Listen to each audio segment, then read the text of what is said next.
Υπάρχει μια συστολή στην κριτική για τις δημοσκοπήσεις, επειδή η αριστερά και κυρίως ο ΣΥΡΙΖΑ έπεσε πάρα πολύ έξω. Ισχυριζόταν ότι αβαντάρουν τη Νέα Δημοκρατία, ενώ έπεσαν έξω προς την αντίθετη κατεύθυνση. Σκεφτείτε το όπως ο Καλιάνος με τις προβλέψεις για τον καιρό. Στο The Press Project συστηματικά αποφεύγουμε να παίζουμε δημοσκοπήσεις. Ο λόγος είναι ότι η επιστημονική ακρίβεια των αποτελεσμάτων είναι αμφίβολη, ενώ η διάσταση της χειραγώγησης της κοινής γνώμης είναι εντελώς επιβεβαιωμένη. Να δούμε ποια είναι τα βέβαια δεδομένα των δημοσκοπήσεων από τις εκλογές της 21ης Μαΐου. 3 πρόεδροι εταιριών δημοσκοπήσεων ομολόγησαν μετά τις εκλογές ότι γνώριζαν ότι η διαφορά ήταν στις 20 μονάδες, αλλά δεν μας το είπαν γιατί θα τους μάλωνε ο ΣΥΡΙΖΑ. Η αλήθεια είναι, λέει, ότι όταν υφίστασε μια πίεση από το 2015 μέχρι σήμερα, σε ηθικό, μεθοδολογικό, επιστημονικό, επικοινωνιακό επίπεδο, από συγκεκριμένο χώρο για υποεκτίμηση των στοιχείων, και πράγματι υπάρχει υποεκτίμηση, το αποτέλεσμα είναι οι δημοσκόποι να απομακρυνόμαστε από τα στοιχεία, γιατί είχαμε υποστεί μετατραυματικό σοκ. Εδώ βλέπουμε τον Δημήτρη Μαύρο και τον Θωμά Γεράκη που έχουν μετατραυματικό σοκ γιατί φοβήθηκαν τον Άσο Ηλιόπουλο ότι αν πουν αυτό που έβλεπαν θα τους δείρει.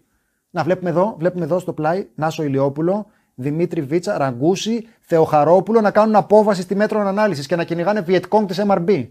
Συνεπώς, το πρώτο αντικειμενικό και αδιαμφισβήτητο δεδομένο στη συζήτηση για τις δημοσκοπήσεις είναι ότι έπεσαν κατά μέσο όρο 15 μονάδες έξω προς την πρόβλεψη της διαφοράς των δύο πρώτων κομμάτων. 15 βαθμοί, δηλαδή αν ήταν θερμοκρασία, θα ήταν σαν να έχεις πρόβλεψη σαγιονάρα και να σου βγαίνει μάλινος κούφος. Δεν είναι το ίδιο. 15 βαθμοί στο πρωτάθλημα είναι διαφορά ανάμεσα στο να σηκώνεις κούπα ή να πας Ιντερτότο. 15 βαθμοί είναι 11 παραπάνω από ό,τι δώσαμε φέτος στην Κύπρο. Αυτό είναι κολοσιαία και συντριπτική αποτυχία, μετά την οποία θα έπρεπε να μην έχουν μούτρα να εμφανιστούν για να μιλήσουν για προβλέψεις. Το γεγονός ότι εμφανίζονται δημόσια για να πούν ότι από κοινού αποφάσισαν να παραπλανήσουν την κοινή γνώμη, δίνοντας ψευδή στοιχεία, τα οποία έβγαλαν από το μυαλό τους για να μην τους κάνει κριτική ένα πολιτικό κόμμα, είναι μάλλον ομολογία εγκλήματος. Αν είναι ψέμα, που είναι το πιο πιθανό, δεν μπορούν να προβλέψουν και η δουλειά τους χρησιμεύει μόνο στη χειραγώγηση χωρίς να έχει καμία επιστημονική βάση. Αν λένε αλήθεια και πράγματι συνεννοήθηκαν για να πούν ψέματα και να παραπλανήσουν την κοινή γνώμη, δίνοντας συνειδητά αποτελέσματα από 15 ολόκληρες μονάδες από την πραγματικότητα, θα πρέπει τουλάχιστον να μην τους καλούμε να μας πούν την αποψάρα τους για το μέλλον.